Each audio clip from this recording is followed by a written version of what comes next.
A very warm welcome to you. My name's Andy Schofield. I'm Vice-Chancellor of Lancaster University. And it's a great pleasure to be hosting the event tonight. And I would like to extend that very warm welcome to you all. I wish I could say it's good to see you, but one of the disadvantages of this technology is that while you might be able to see me, and I hope you can, or more significantly, see our panelists, I can't see you, but we will be interacting virtually. But it won't always be this way. And I'll tell you at the end, we've got some events coming up, not least the first of which after this one will be a hybrid event where you can come in person. But this is the launch tonight of a new public lecture series for this academic year. And I'm sure a number of you will have joined our previous events. But more special still is that it's the point at which we're also launching our week-long COP26 at Lancaster University Festival. And so while those of you who may be familiar with our public lectures now, and I would like to thank you for your support, particularly those of you that were attending our series online, we have got something else happening as well, and it is the festival. It runs from tomorrow, the 20th of October through to the 27th of October. And our aim is to spark debate and to showcase our leading specialists and research related to climate change in the run-up to the United Nations COP26 meeting that's taking place in Glasgow. In tonight's panel, we open the festival with an introduction to what the COP26 is and what the climate change agenda means for Lancaster University and its local communities. And this discussion will focus on what it means for the university to have declared a climate emergency, what actions are being taken, and to tell you a little bit about some of the initiatives to educate future business leaders to include climate change insight into their knowledge set. And we'll say a little bit about how the university is supporting its student body to engage with these issues. And we've got a varied and distinguished set of panelists from across the university who are joining us this evening and who will speak. We have Professor Jess Davies, who is the Director of the Centre for Global Eco-Innovation. We have Professor Simon Guy, who is Pro-Vice-Chancellor Global and the University Lead on Sustainability. We have Professor Jan Bebbington, who is the Director of the Pentland Centre for Sustainability in Business. We also have Darren, who is the Manager for Green Lancaster. And last but certainly not least, Millie Prosser, who is an MRes student in the Centre for Global Eco-Innovation and is the co-founder of Lancaster Youth For Environment. I wish you all a very enjoyable evening. And now I would like to give the virtual floor to Simon Guy, who's going to, I think, introduce our first speaker. So Simon, if I may, over to you. Thanks, Andy, and just could I add my welcome to everybody, and thanks for joining us this evening. This is the start of a very exciting week for us in the run-up to COP26 and our festival, in which we hope you'll attend more than just this event. Hopefully this will inspire you to sign up for some of the other events, and in doing so you'll start to get a kind of richer sense of our approach to sustainability at the university, the diversity of our approach, and the depth of our engagement as we work through the very significant kind of challenge. So we hope to be able to do that in an engaging way, and hopefully that will start this evening, where you'll get a range of perspectives around what we're doing from both the university, from research and from students, and we hope that will spark the beginning of the dialogue around the festival. So I think it's my now great pleasure to hand over to my colleague, Jess Davies, who's going to launch the first set of series of little mini talks. So over to you, Jess. Thank you, Simon, and thank you, Andy. Yeah, so good evening to everyone. As Andy and Simon mentioned, I'm the Director of the Centre for Global Eco-Innovation at Lancaster University. In the Centre for Global Eco-Innovation, we're focused on bringing together researchers from across a broad spectrum of backgrounds, from environmental sciences to engineering, from business school to arts and humanities, to work with practitioners across sectors to develop new products, processes and services urgently needed to address issues like climate change. I'm not going to talk much about the Centre for Global Eco-Innovation. If you are curious about what we do, please do visit the website or come along to some of the other events we have in the coming days in the festival. I really encourage you to get involved. What I am going to talk about is really important to CG, and that's the COP. And I've been tasked with the job of providing a bit of an introduction to the world of COP for you, and I'm really happy to do that and share some of my personal thoughts on it. So what is a COP, and is it something we should be cynical or hopeful about? I think you could be forgiven for feeling a little bit cynical. You've probably been following some of the run-up to the COP, and it may seem like climate talks basically are just that, all talk and no action sometimes. It seems like they're an opportunity for the global elite, whether they be a global political leader, a CEO, royalty or celebrity, to come together and have a little trip to Scotland, and for every resident within an hour of Glasgow to ship out and make a fortune on Airbnb. Whilst all that, the people most affected by climate change struggle to attend and have a voice. And so I understand if you are feeling a little bit cynical about it. But my mission here, what I'm going to try and attempt to do, is leave us with some hope after 10 minutes. So what is the COP? COP stands for Convention of Parties. It's basically the body that governs the United Nations Framework Convention on Climate Change. So it's a global climate summit that brings together world leaders, negotiators, government representatives, businesses and citizens together for 12 days of talks. And not every COP is the same. Each one is different and they have different purposes. So what's this COP about, COP26 in Glasgow? Well, there's a lot of negotiators going, but it isn't about negotiating a new treaty or agreement. Luckily, we have a treaty and an agreement already in place, thanks to the COP21 in Paris in 2015. And what happened there was we had an agreement made, a big, hopeful breakthrough. So for the first time, all nations came together and made a legally binding agreement to limit global warming to below 2 degrees and preferably below 1.5 degrees Celsius compared to pre-industrial levels. And why is that important, that we try and go for 1.5 degrees? I'd like to say a little note on that. It is important that we stretch for that 1.5, as we're already experiencing climate change. The latest IPCC report this year, which gives the state of play on the science, is very stark. It's confident now in stating that we are observing unprecedented changes in the climate, and that the effects are widespread and rapidly intensifying, and that changes that we've experienced so far are irreversible over hundreds or thousands of years.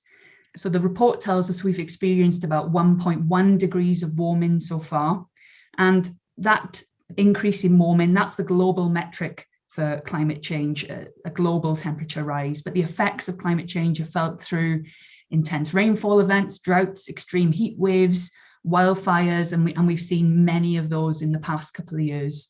So that 1.1 degrees of warming we've experienced so far is bad enough. And so we want to limit it as much as possible. And the world looks very different under a 1.5 scenario compared to a 2-degree world. For example, one recent analysis estimated that children born in 2020 will experience 4 times as many heat waves over their lifetime as compared to someone born in 1960. That's under the 1.5 degree scenario. But as we look towards 2 degrees or more, based on our current commitments, then that number increases again. So it has an effect on us. It also has an effect on the health of ecosystems. There's a big difference of biodiversity between 1.5 and 2 degrees. In a 2-degree world, for example, coral reefs are basically wiped out. So we need to fight for every point of a degree of warming. Every point matters. And basically, we're moving into new planetary conditions and the uncertainty is high. Let's walk less far into this unknown and this fog and the unsafe zone of the future. So the Paris Agreement, it basically made a legally binding framework to try and aim for this 1.5 degrees or at least limit to below 2 degrees. How does that work? How it works is it tries to ratchet up ambition and action on a 5-year cycle. So it was created in 2015, but it's not a top-down negotiated deal where every country decides what it should do and negotiates that on a global stage. It works from a bottom-up basis where countries come forward with their commitments. They submit their plans to mitigate climate change and what contribution they're going to make to that, which is called their Nationally Determined Contribution, or NDC. And they do that on a 5-year cycle. So we're at the end of this 5-year cycle now. We're in 2021, an extra year because of COVID. So where we are in this cycle now, this COP is about ambition, basically. It's about renewing ambition. There's been a long lead in to the climate talks that will start soon, where leaders have worked to influence each other and ratchet up that ambition. And most of the NDCs have been set before the main talks begin. And so what this COP is about is trying to keep that 1.5 degrees that is so important within reach. And how are we doing on that? We can take a look at that from the Climate Action Tracker online. This gives us a useful state of play of where we are on the NDC, so we can see which countries have declared their NDCs. Are they more ambitious, less ambitious, or not declared yet? So I encourage you to take a look at that. And it has this thermometer that tells us where we are in terms of our commitments. And we're not at 1.5 and we're not at 2 degrees yet. So we need to see more ambition being set. So what we can hope from the COP talks themselves is that we have some sort of commitment coming forward to revisit those NDCs and plan on ramping them up urgently in line to what's needed. This COP then is largely about ambition. It's also about a few other things. They will be negotiating some details in the implementation of the Paris Agreement, the Paris Rule Book, for example, looking at guidance on voluntary cooperation and market-based mechanisms, and looking at important things around transparency and reporting. It's also about this particular COP ramping up the role of non-state actors. There's long been business and civil society side events at the COP. This pre-COP, there was talk about sectoral targets, and we've seen that it's been recognised the role that the private finance sector has to play is really important. So we can expect more involvement and more ambitions coming out from non-state actors as well. So that's what this COP is about. Is this COP important? Is the outcomes of this COP important? So yes, it is important. We cannot do without these climate talks. We cannot do without international leaders coming together and us taking stock of where we are and where we need to be. We're not going to get to where we need to be without these kinds of meetings and talks. And yes, they are important because they set the tone. We need strong declarations from political leaders to ramp up their commitments and action on climate change. I would also say, though, the answer to this question could be no. It's not important because we already know that action is needed, and we need it now urgently to tackle this issue. And this COP is about ambition and not implementation. So then COP, regardless of the outcome, I think, what we need to do is get implementing. It marks a broader opportunity for us outside of Glasgow and outside of those talks to bring climate change to the forefronts of our minds and to the forefronts of our institutions. It gives us an opportunity to learn about climate change and all its entangled political, societal and environmental challenges. It offers us a moment amongst many other pressing crises that we've had to deal with to come together and build relationships that lead to action on this biggest crisis that humanity is facing. We can take action as individuals, of course, and I personally feel that if we can, we should try to take personal action, if only to experience being part of a systemic problem, being a small cog in a big machine and the challenges that presents. But we can't address the complexity of climate change as individuals and alone. We need to do much more as institutions and communities. And global leaders are important in setting the tone and the enabling environment and creating conditions for change. But the real action of climate change is not going to be taken by Boris, it's not going to be taken by Leonardo DiCaprio, it's going to be taken by people on the ground in institutions, in businesses and in communities. This is why I have hope, and I'm really excited about the coming weeks for us here at Lancaster and this festival. I'm excited by the people we have here this evening and those at the festival will connect together. This festival, it gives us an opportunity to listen to each other and to learn about what we know from our different perspectives, to find each other and to strengthen our capacity to create a better future for us locally and within a global system. So I do encourage you in the coming days to engage with the festival, engage with each other, encourage your friends and colleagues to do that as well. I know at Lancaster Uni already it's been a great opportunity for us to have conversations and bring climate to the forefront, and I'm really looking forward to hearing from my colleagues here about what we're doing as an institution, how we're setting our sights higher and accelerating action. And so with that, I'll pass to Simon Guy, our Pro-Vice-Chancellor, who has sustainability in their remit. Thanks so much, Jess, for setting the scene there so wonderfully. And yes, I've got the pleasure, the privilege, the challenge of taking the leadership forward around sustainability, but it's always done in a very collaborative way. As Jess has so eloquently laid out there, this is a challenge for all of us. So as a university, we recognize that challenge. And after a conversation last year during the pandemic with staff, with students, with Senate and with our council, very importantly, we made the significant decisions to formally declare the climate emergency. Now, we went through a process in order to do that because we didn't just want to kind of raise a kind of green flag above the university and kind of wave our hands about and say, yes, we think this is important. We wanted to really think about what we were going to do about this and put in place a plan.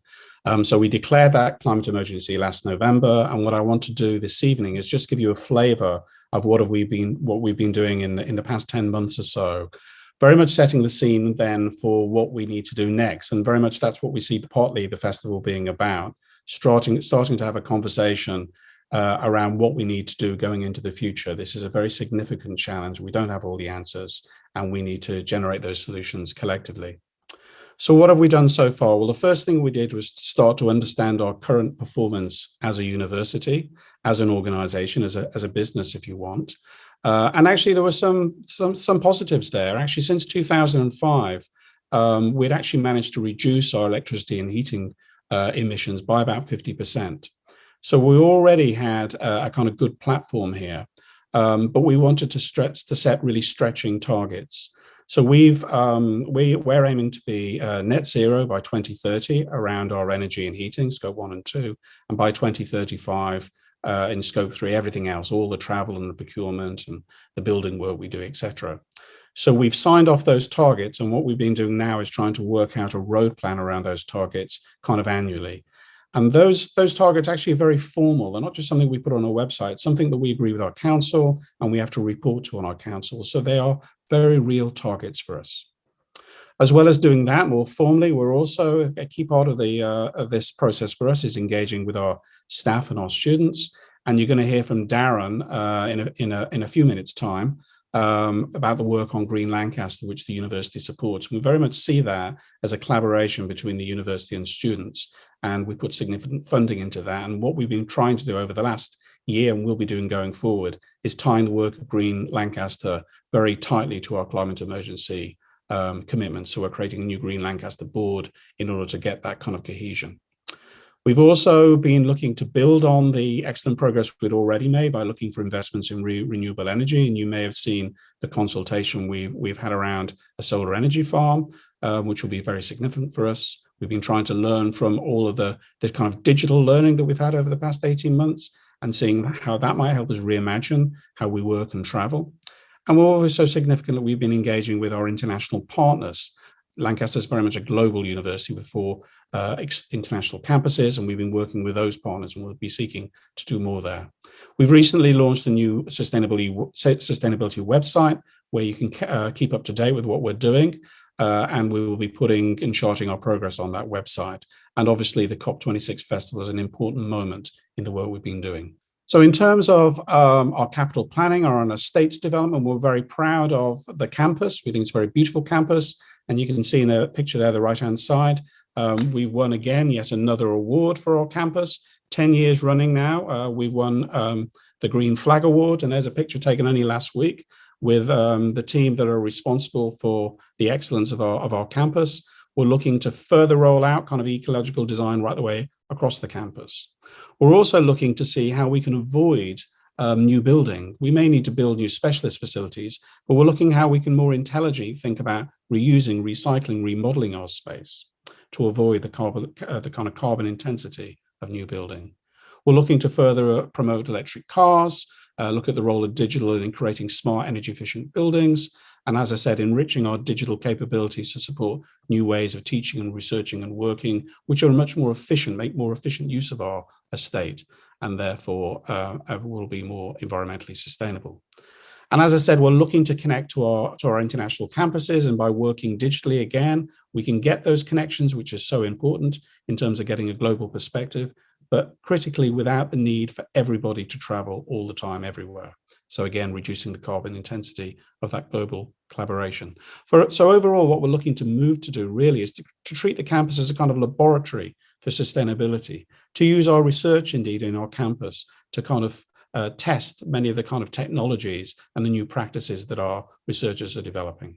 Of course, all this kind of takes power. So as I said, we've made good progress, but I mentioned the PV farm, which will produce many megawatts of power to the extent of supporting roughly 45% of our electricity demand over the future. So this is a very significant opportunity, but also a very significant investment for the university. So we're in for planning around that at the moment to ensure that we will be able to do it. And there's a lot more work to be done, but this is a very bold, a very innovative kind of initiative, which would take us quite some way along the journey to carbon neutrality around our energy. We're also aware, and we work very closely with the local council, and they have a new plan for climate emergency under review. We obviously have one wind turbine, we would like more, and we're seeking to work with the local council around the possibility of that. And if we are able to pursue it, we will be pursuing at least one other wind turbine.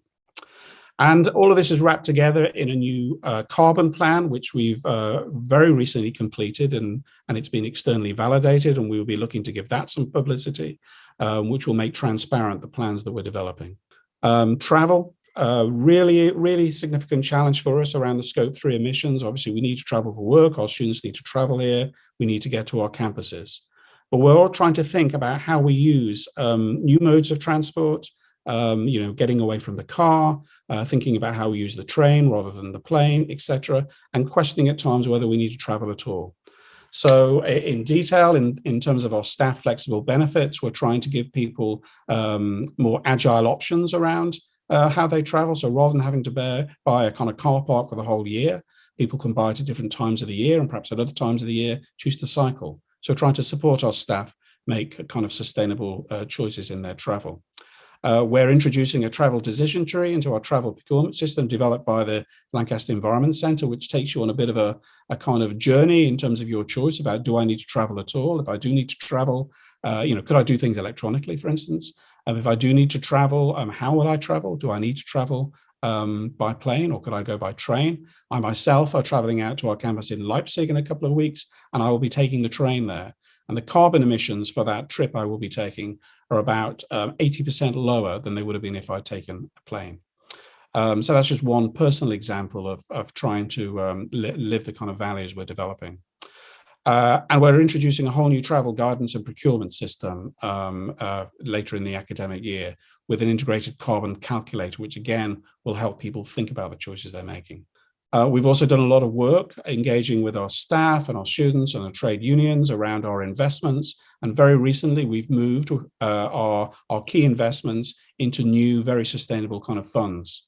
The funds, we had them before already, had kind of sustainability values very much written within them. But we've moved now to a kind of deeper green ethical investment vehicle, which we've been talking to organizations like People and Planet around. So we're very excited about this, and we will be making a more formal announcement, hopefully during the festival, around this move that we've made. We've also been looking at our merchandising and marketing, generally trying to push out a message of buy less. Again, we're developing a decision tree for this. We're trying to encourage people to kind of look beyond the usual hoodies, and we will be developing a new catalogue for sustainable merchandise. And obviously, we will be developing staff awareness campaigns around this as well. And you will notice, actually, if you come to our open days or get our prospectus or look at our website, that increasingly you will see our commitment to sustainability featuring much more strongly. And we hope that everything we're doing will start to enhance our positioning in the various environmental league tables that are out there. So the COP26 then has already been said by Jess and by Andy, is an opportunity really for us as a university to actually look across everything we're doing and start to think, how do we make the sum of the parts, and what more do we do? What's the agenda going forward? And we see the festival as very much an opportunity to look beyond the university and invite you into that dialogue, to question with us about whether we're doing enough, and what more we should be doing over the coming years. So that's certainly how I see COP. Whatever comes out of it, it's an opportunity we can all take to think much more deeply about sustainability, whether it's individually or whether it's organizationally. And the closing event on the 27th, in a week's time, will feature the work of the artist Michael Pinsky. You can see an image of his work here. And one of these kind of pods will be appearing on campus for 24 hours. And inside will be a kind of simulation of the indoor air of the future, raising issues about air quality. So you'll find details on the website. We hope you'll come onto campus and visit and have a very brief visit into the pod. And that will be followed by a symposium around issues of art and climate change. So this obviously is a reference to Greta Thunberg when asked about COP26 and these kinds of events, said blah, blah, blah. And I think that's a very useful thing to keep in mind. We all have to think all the time, is what we're doing really just blah, blah, blah, or is it really having an impact? So that's what we committed to in declaring the climate emergency. And that's collectively what we're looking to do, to make a real difference and to move beyond the kind of blah, blah, blah approach to environmental sustainability. I put the SDG goals up there because it's something I think we need to be looking across, and actually says to me how much more we can do, joining up the brilliant research we do, integrating sustainability into our curriculum, engaging with communities and the City Council and the other universities internationally who share the challenge of climate change. So thanks for that. I know it was a very whistle-stop tour through what we're doing, but hopefully we can engage further in the Q&A and beyond in the festival. But for now, I have the great delight of passing to my colleague, Professor Jan Bebbington. Thank you very much, Simon, and hello to folks online. Special kia ora to Kath. I see somebody's coming for Waikato, which is super. I'm going to make 4 observations today, really focused around business education.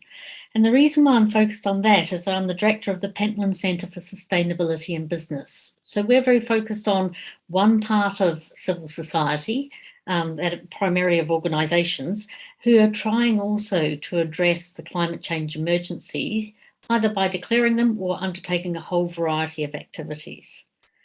So I hope that I'll say something about educating future business professionals to be responsible. And so this is future accountants, human resource managers, organisational leaders, finance professionals, procurement managers, all those people that make up the activities that run organisations. And indeed, all of those activities are subject to business education at Lancaster within LUMS, the Lancaster University Management School. Efforts for business and management education are supported globally by the United Nations Principles for Responsible Management Education, or PRIME.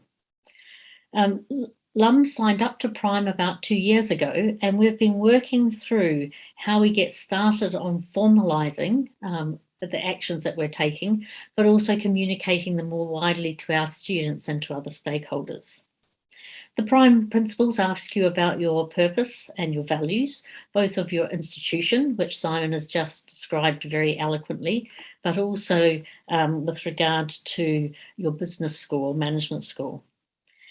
They ask us to talk about the curriculum and to see how we're teaching and where we're teaching responsibility topics, including climate change, where we're researching those activities, and then partnerships for impact and dialogue with other constituents to help support change. What we've found from our review to date is that while there is responsible management education happening across LUMS, we're probably not as good at highlighting it to students or being very systematic about where it's developed in programs. And that is something that we will be taking forward over the next 2 years. It's also the case that the business context and the business landscape is rapidly changing, particularly in the area of climate change. And so I want to talk through some of these logos, and one activity that hasn't got a logo on here to give you an idea of these activities. The first one in the top left-hand side, which has got B certified. This refers to benefit corporations. So it's a special form of company that you can seek to be certified with that makes it clear in its mission and its delivery that they're about more than profit, but rather they're about distributing benefits more widely. Of course, B Corps want to sell things for more than what they paid for them, but they have a much more holistic business model when they're thinking about how they might undertake action, and particularly action in around climate change. Moving in a bit of a circle around to my right, first of all, is looking at the Covenant of Mayors for Climate and Energy within Europe. And this is where the public sector becomes very important within climate change. So oftentimes when people think about organisations, they think about for-profit companies, but the private sector is a huge supporter of, the public sector is a huge supporter of climate change actions, whether it be the health service, but also local authorities, and then it also depends on where you put parts of your infrastructure as well, whether or not they're in public or private hands. Coming across on the diagonal then, you see the initials CPD. This stands for the Carbon Disclosure Project. So this is a very structured approach for cities as well as for companies to provide information to an information broker who then summarises what organisations are trying to do and transfers it across onto a central repository that investors can use to understand their portfolios and who they might be investing in. So the CDP is trying to reduce the cost of investors searching to find out what organisations are doing by drawing it together through a big survey and then reporting the findings. What they also do is benchmark companies, so says who's great and who isn't, but also particularly sharing best practice, and people will do case studies for them about how they've got on top of the issues they're trying to address. The big circular picture in the right-hand bottom corner relates to something that you might hear spoken about a bit, particularly as the finance sector comes into play in climate change, and that's ESG. So the E stands for the environment, S stands for social, and G stands for governance. So in many ways, if you're thinking about ESG in the university, then Simon's just talked about the G, for example, as to how we're thinking about targets, protocols, decision trees, all of those sorts of things. So ESG screening is used by a large number of investors and formalised in decision-making rules to try to understand the profile of different companies. It's not a perfect science, and there's lots of room for improvement, and colleagues at LUMS are working on some of those aspects of improvements, because investors find it hard to articulate and translate ecological information into environmental and economic decision making. So it's quite a tough thing to do. It's tough to do well, and so people are trying to do that. The final thing that I thought I'd mention here, which I don't have a logo for, is something called the Science-Based Targets Initiative. And this is a really good example of the bottom-up action that's happening across organisations, which Jess talked about, and that is companies and sectors sign up and get certified that the absolute reductions that they're hoping to see in their carbon emissions are fit for purpose for a 1.5 degree world. So if you have done enough due diligence and you've got really good plans, you can be certified as somebody who's following a science-based target initiative. And then as you perform, you again report back to that initiative, and you either retain that certification or that sort of logo, if you like, or you have to improve your approach. So it's not dissimilar to a COP, where countries put in their plans about what they're going to do. In this case, it's organisations undertaking the same sort of activity.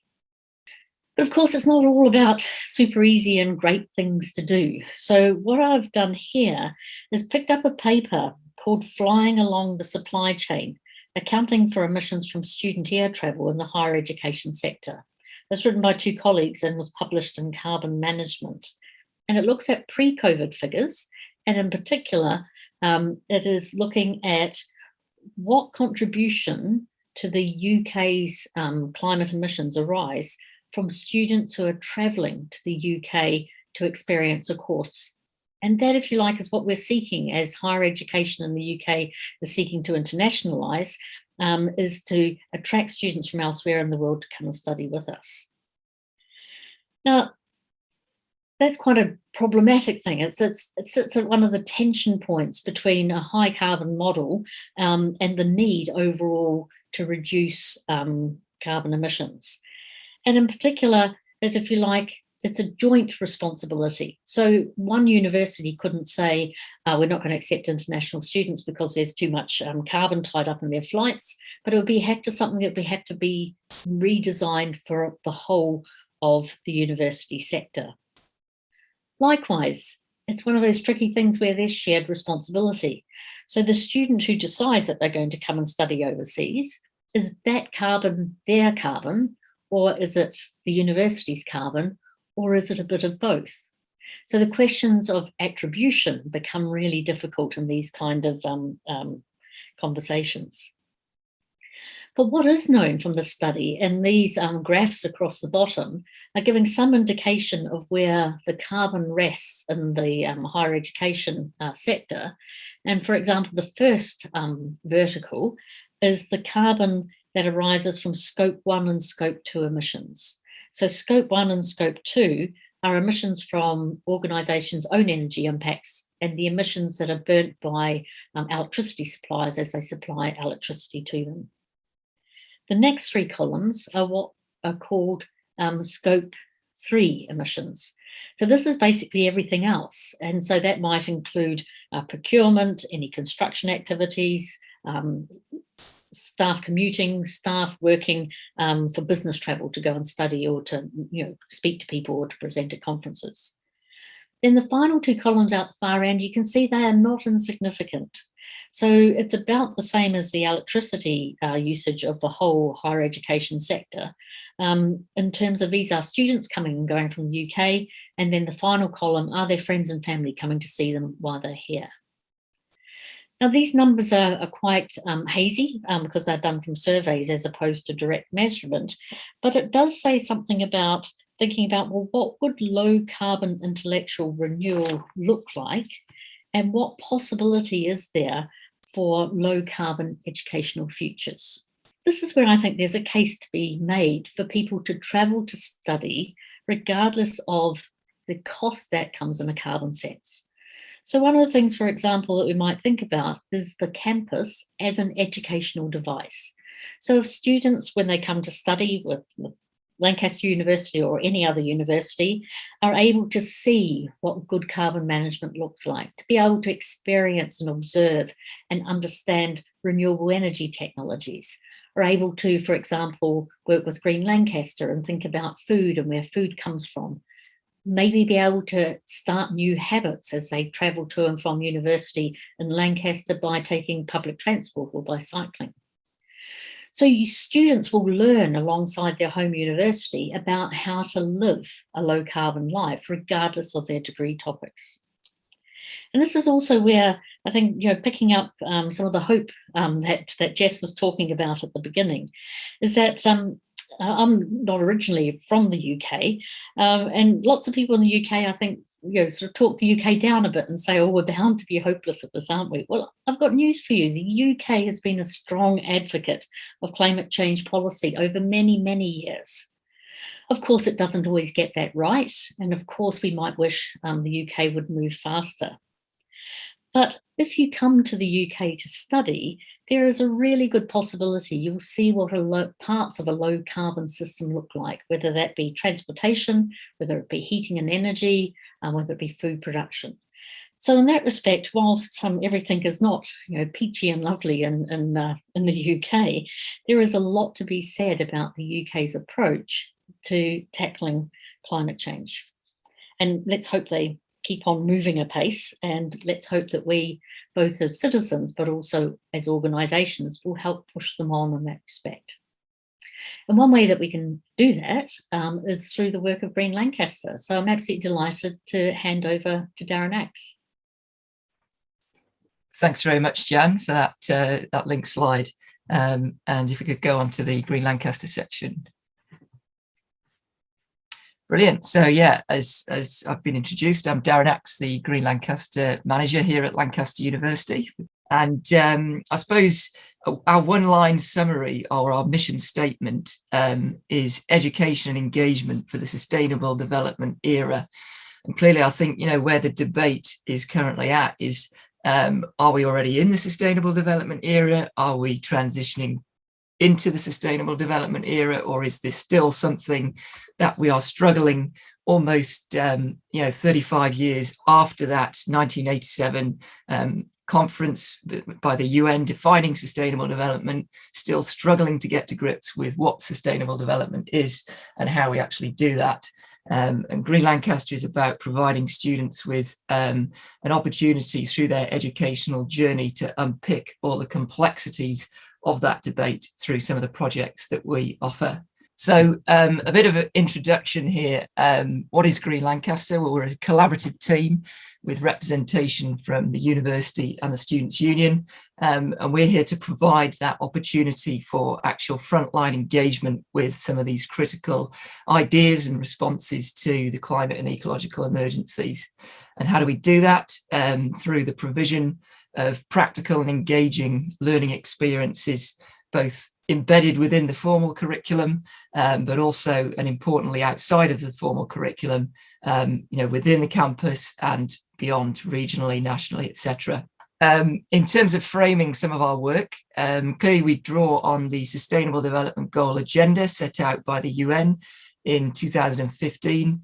And within that specific agenda, Green Lancaster is an organisation built around partnership. It's specifically the goals around education and partnership for achieving all 17 of the goals that we find interconnect together and help us to define our projects and what.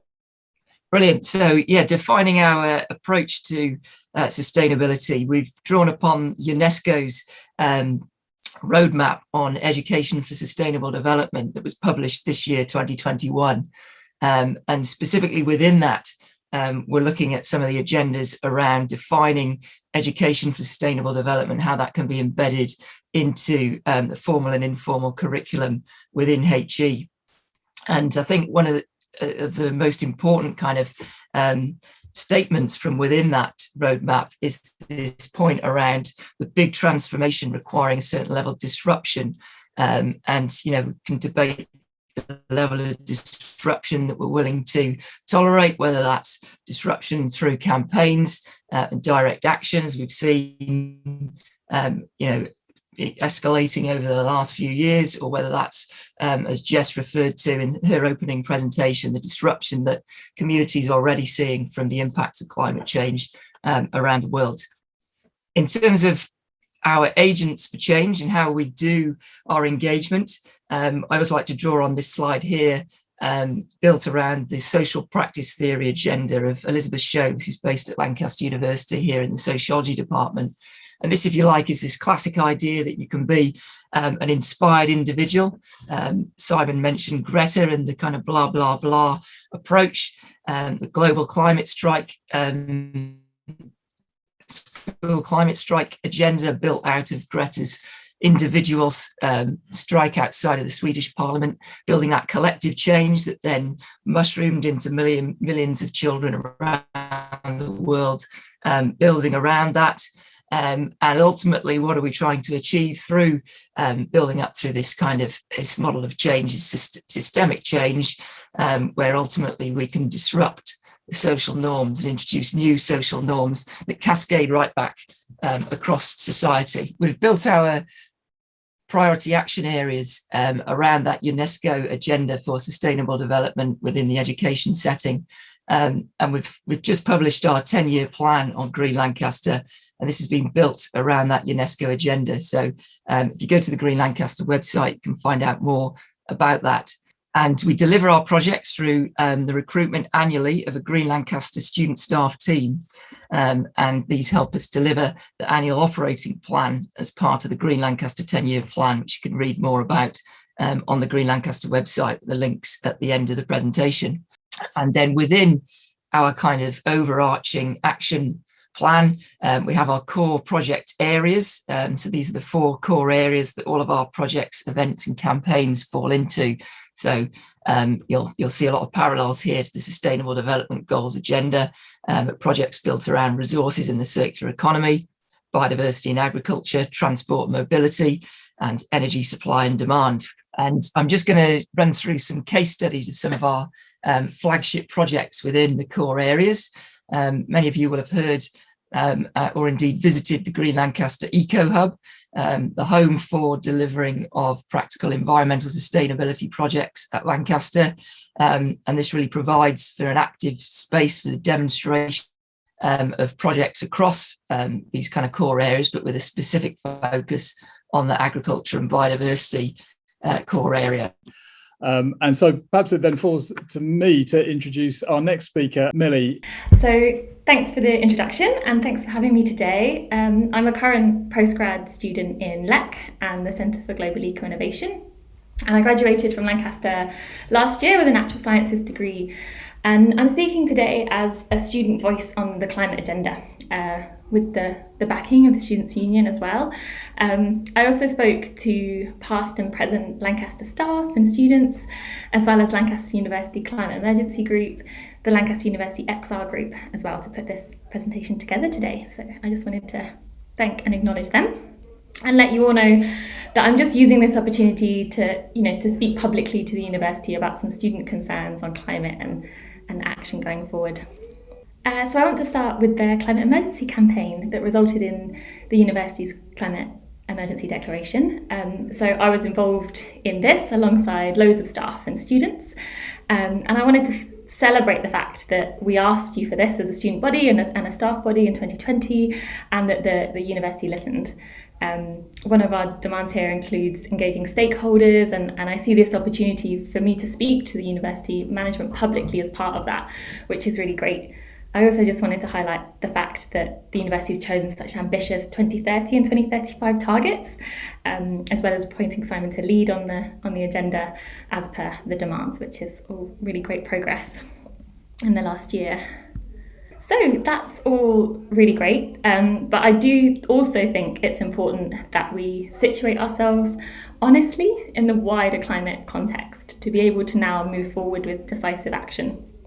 So if we look back on climate action in this COP graphic, especially the last decade that I've highlighted here, we see that COP17 was in Durban, resulting in the Durban platform. This was actually 10 years ago, the call to arms for the Paris Agreement that Jess outlined. So we all heard this call in Durban, and ultimately we haven't really done anything significant to slash emissions collectively. And unfortunately that also includes the university to some extent.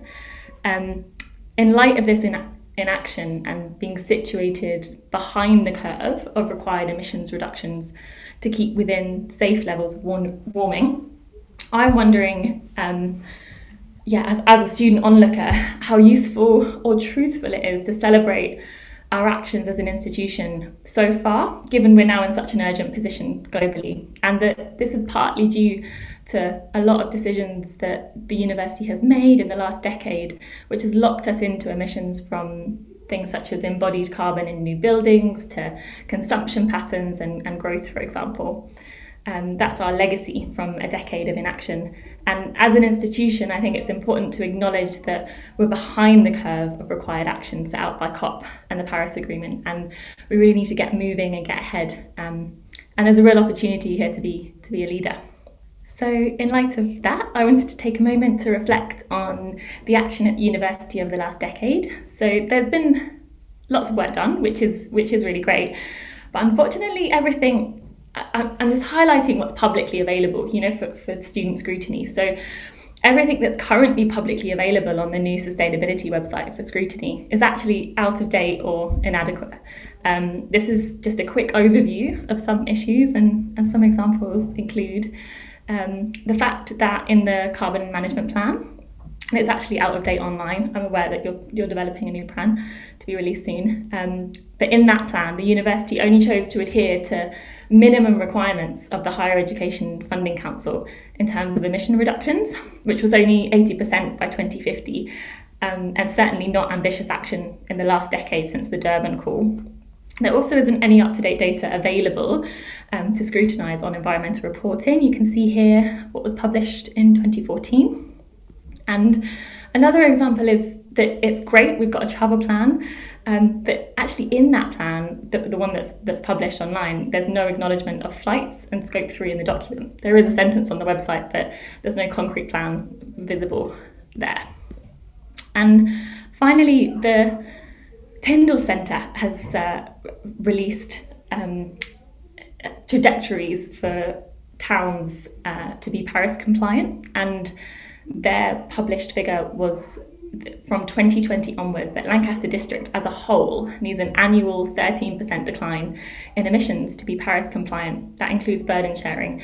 And so that's our benchmark. And we really would be bending the evidence to think that we're approaching, I'd say 5% annual reductions at best. That's from the Carbon Management Plan data, that 50% reduction since 2005. So there really is a lot to be done to live up to that.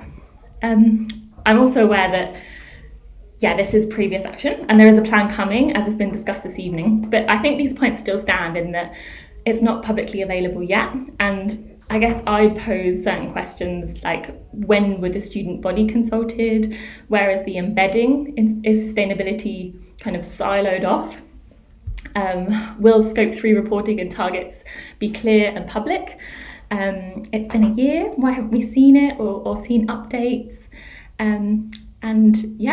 It would have been great to have been better informed of the plan development publicly, at least over the last 5 years since those performance reports weren't published. So moving towards what needs to happen, I know the university has signed up to the UN Race to Zero, an initiative to reach zero emissions with a standard for higher education, which is really great and ambitious.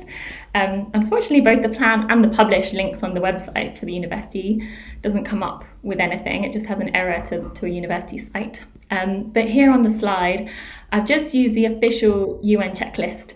And from publicly available information, again, I can see that the university has done really well at setting an early target, but are falling a bit short on the rest of the checklist. So we don't have time to explore them in as much detail as I would like, but we do need some urgent action on 3 points here I'll just outline. So in terms of a plan, I'm aware that you're developing one and releasing it soon, but an active, accessible plan with interim targets that include all of scope 3 emissions is really important that we get to see that, and that you've properly engaged with stakeholders to formulate that, especially your student body and the local community, ensuring it's science-based and lays out transformative change in terms of how the university functions. So placing climate compliant action at the heart of all strategies, performance measures and decisions. Secondly, need some urgent action on creating separate targets. So for accounting for emissions reductions and emissions removals with a net zero target or carbon neutrality target, it's really important to separate these. Offsetting is not viable. We need credible carbon removals only. And the university's own researchers in LEC and sociology have published significant work on the need for a separation of emissions reductions and carbon removals in net zero targets to ensure we align with Paris. And these removals need to be only need to be the hard to abate scope 3 emissions. So it would be really great to see a concrete kind of separation and accounting method on that.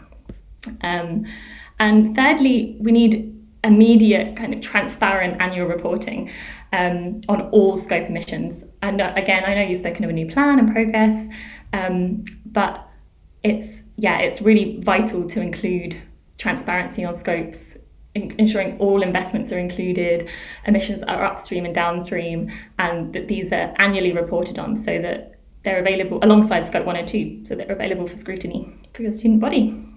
And here are just a few examples of other topics I'd like to raise, but obviously wouldn't have time in this 10 minutes.